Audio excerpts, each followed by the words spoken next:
यानंतर बघूयात महत्त्वाच्या बातम्या।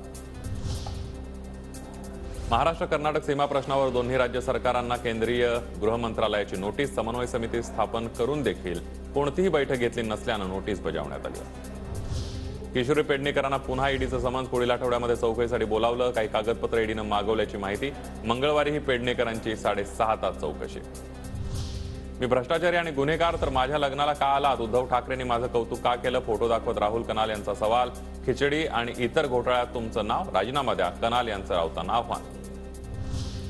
लोकसभा निवडणुकीच्या पार्श्वभूमीवर अधिकाऱ्यांची बढती आणि बदल्या।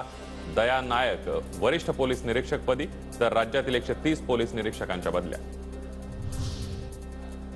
परमबीर सिंह यांच्या विरोधातील खंडणी प्रकरणामध्ये गुन्हा घडल्यानंतर 5 वर्षांनंतर तक्रार। आरोप सिद्ध करणारे पुरावे आढळलेले नाहीयेत। सीबीआयकडून तपास बंद करण्याचा अहवाल सादर। शिक्षकेतर कर्मचाऱ्यांच्या रिक्त जागा भरत नाही तोवर 12वीच्या प्रॅक्टिकल परीक्षांवर शिक्षण संस्था बहिष्कार घालण्याच्या पवित्र्यात। प्रॅक्टिकल परीक्षांचं साहित्य स्वीकारण्यास शिक्षण संस्थांचा नकार। आमदार बच्चू कडूंना अचलपूर जिल्हा सत्र न्यायालयाचा मोठा दिलासा। 2014च्या विधानसभा निवडणुकीच्या आरोपपत्रातून निर्दोष मुक्तता। बच्चू कडूंवर उमेदवारी अर्जात मुंबईतील फ्लॅट लपवल्याचा होता आरोप।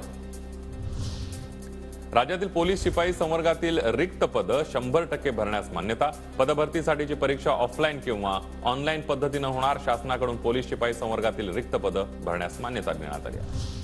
57 सुवर्ण पदकांसह महाराष्ट्राची 158 पदकांची लयलूट।